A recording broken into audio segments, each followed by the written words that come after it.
Ngayon ay gagamitin na natin ang mga natutunan nating laws of exponent to simplify exponential expressions. So, ibig sabihin, lahat ng mga nakasulat dyan na laws of exponent, yan yung ating magiging pinaka-basis. Okay? So, simulan natin na ipakita sa example na ito.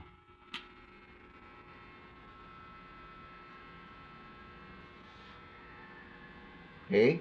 So, yung 3 raised to negative 1, mapupunta yan dito at ang negative exponent ay magiging positive. Yan yung sinasabi dyan sa negative exponent rule. Okay? Tapos, etong A, magiging 3 minus 6. Yan naman ay according dyan sa quotient rule, na kapag nagdi-divide tayo na magkaparehas ang bases, sinusubtract natin yung exponent. Then, dito naman sa B, magiging 4 minus 1 ang exponent. Bakit? Okay, meron kasi yan ditong 1. According naman dun sa identity exponent rule. Diba? Nakalagay dyan sa taas. X raised to 1 is equal to x. So, therefore, itong B is equal to B raised to 1. Kaya, 4 minus 1 yan. Then, dito tayo ngayon sa C. Ang C naman ay negative 2 minus a negative 2. Ayan.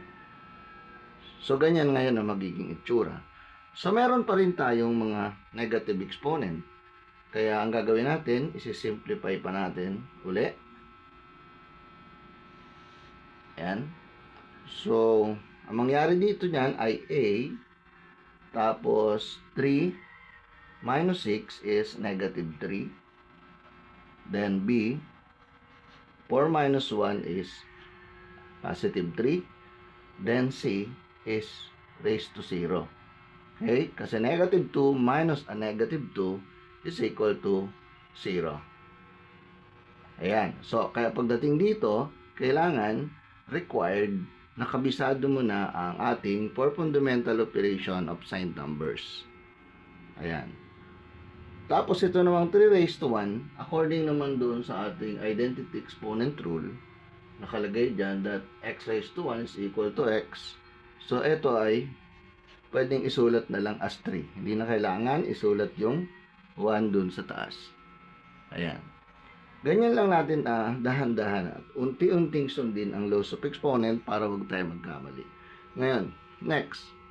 Dahil nakakakita pa tayo ng negative exponent, so ibig sabihin hindi pa tayo tapos at meron pa tayong zero exponent. Kaya aayusin pa natin yan.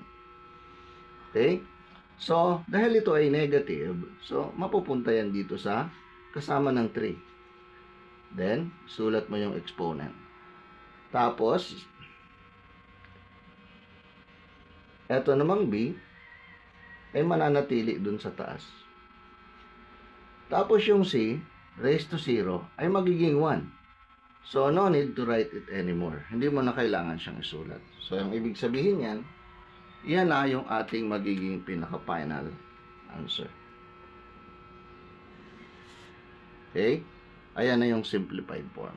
Okay, magbibigay pa tayo ng ilang pang mga halimbawa sa paggamit ng laws of exponent para i-simplify ang anumang exponential expression. Ito naman ngayon ang ating i-simplify, isang exponential expression gamit ang ating mga laws of exponent. Okay, tandaan natin, itong exponent na negative 1 ay apektado niya lahat ng nasa loob ng parenthesis. That is by power of a product rule. Okay? Then, by power of power rule naman, i-multiply natin ang negative 1 sa lahat ng exponent na nasa loob ng parenthesis.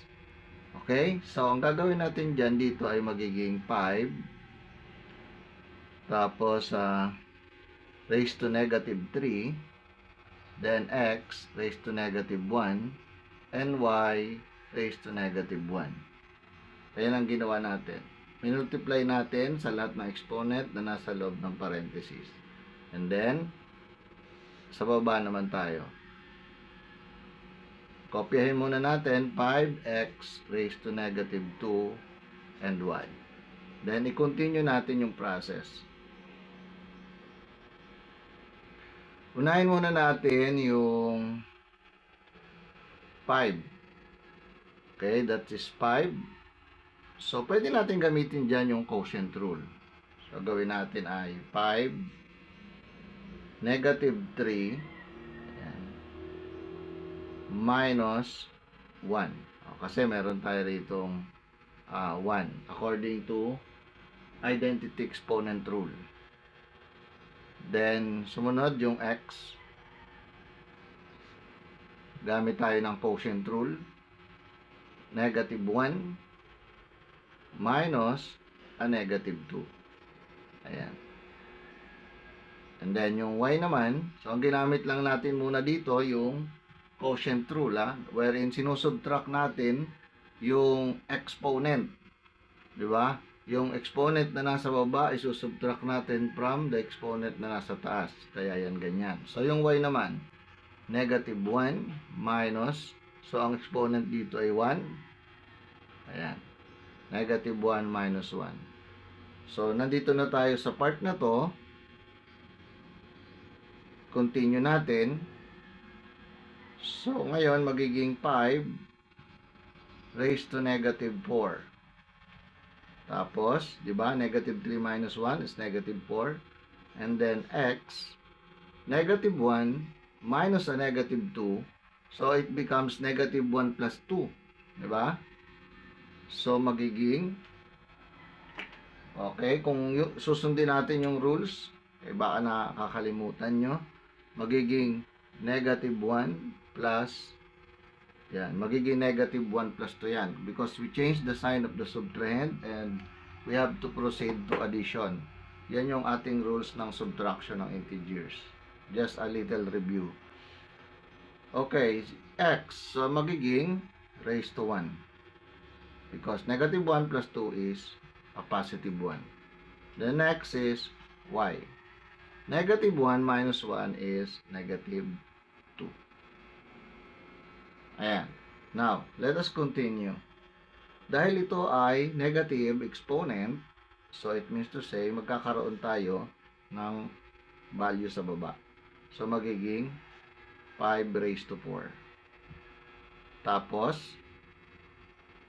y raised to 2. And then, mapupunta rito yung x sa taas. Okay? So, let us continue. Simplifying. So, magiging x, tapos ang 5 raised to 4 is equal to 625 y squared. So, ibig sabihin, yan ang ating pinaka-final answer. Okay? So, ganyan natin i-apply yung laws of exponent. Lagi natin tatandaan, upang maging mahusay sa math, kinakainlangan lang ay lagi tayong handang magsanay.